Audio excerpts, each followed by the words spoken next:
Hey, what's up you guys? Yes, it's me, Cassie, back at you with another video with a totally original and new intro that no one has ever attempted before.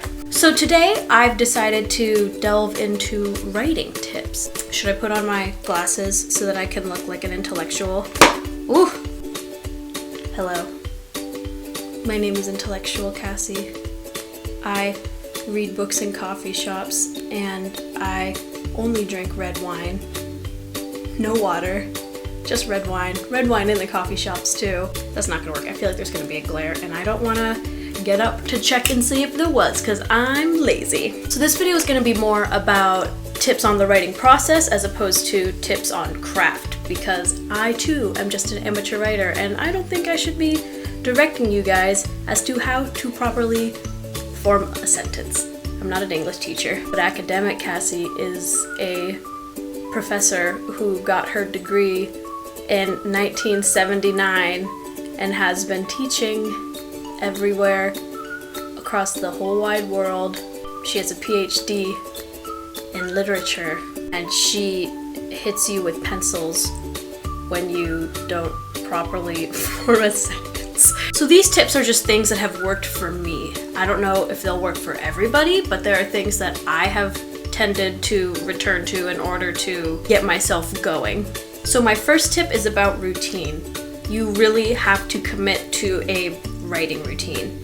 You have to set a time, a day where you are free for a couple hours or even half an hour to just sit down and write something. It's sort of like going to the gym. You have to sometimes convince yourself to get there, but once you're there and you do the work, you feel super accomplished about it. You might have to set an alarm for yourself, or you might have to, pencil it in your planner. The time that you set aside for yourself is going to help assure that you actually do the deed that you have set out to do. Whenever you start writing whatever you're planning on writing, you should definitely set aside a little extra time for some warm-up. This just sort of gets the juices flowing so that when you want to actually be creative, you've already started the process so that it isn't like pulling teeth when you're trying to get sentences started. In one of my workshops, my professor would play music for a couple minutes and just say, write whatever comes to mind. Like just start writing and get something down. And sometimes I would write things and I'd be like, damn girl, you're real creative. Who did this? And sometimes I would write things and it would be terrible. But the point is that I started something so that when we were actually writing, I already sort of had a foundation. Sometimes you might actually use this stuff, so it's definitely something that you shouldn't just immediately discard, but it also shouldn't be something that you bank on to start your writing process. So kind of piggybacking, is that a word? Piggybacking. So kind of piggybacking, what is the phrase? So kind of going off of that, you should make a point to consume different types of media as well.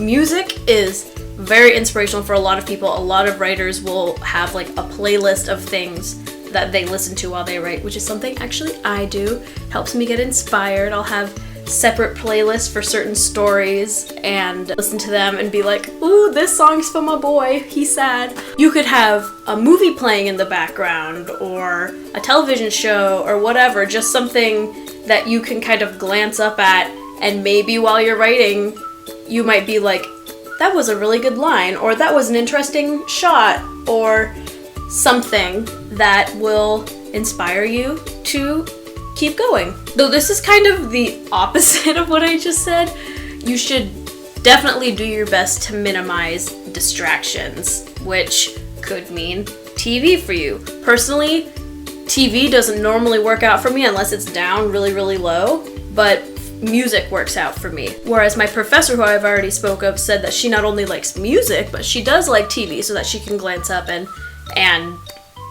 potentially be inspired. But what this is really referring to is turning off social media. That is probably my biggest problem when I'm trying to write.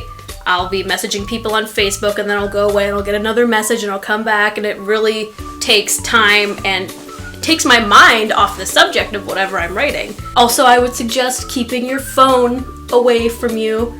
not necessarily off, but just out of reach, so that like if someone calls you and they need you, then obviously you'll hear it, but not so that you'll be like, what's on Instagram? Oh my god, I can't believe Kelly did this. What a bitch. While you're writing, you will more likely than not get stuck on something.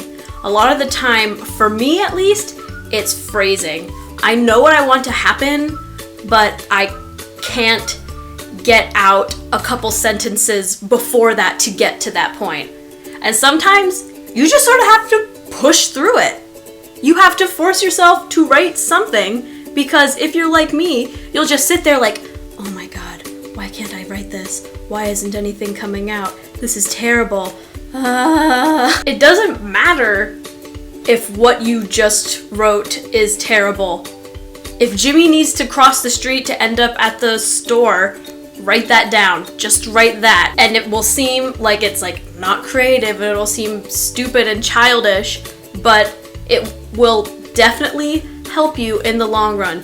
Chances are the phrasing that you're stuck on is not in a pivotal moment of the story, so you can write down a couple little sentences, and then when you're revising, come back, and honestly, most likely you will probably figure something out. That always happens with me. I'll leave something and then I'll come back to it and I'll be like, oh, well obviously to cross the street he needs to press the signal so he doesn't get hit by a car. Now this personally is the most difficult part for me. You have to read.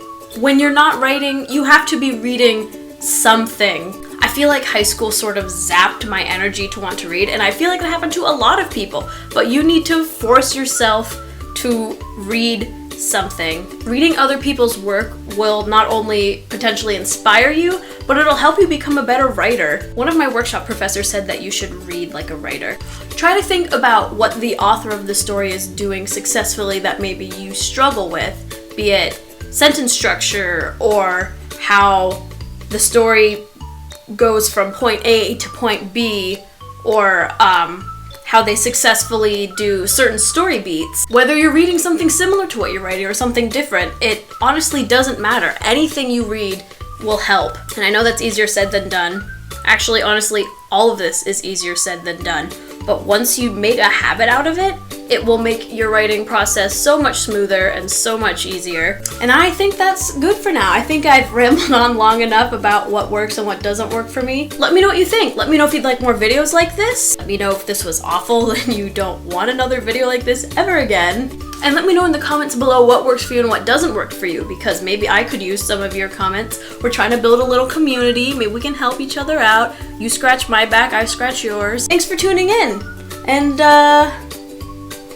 outro! Did I just get powder from my head on the— oh my god, I got powder from my head on the desk. That's funny.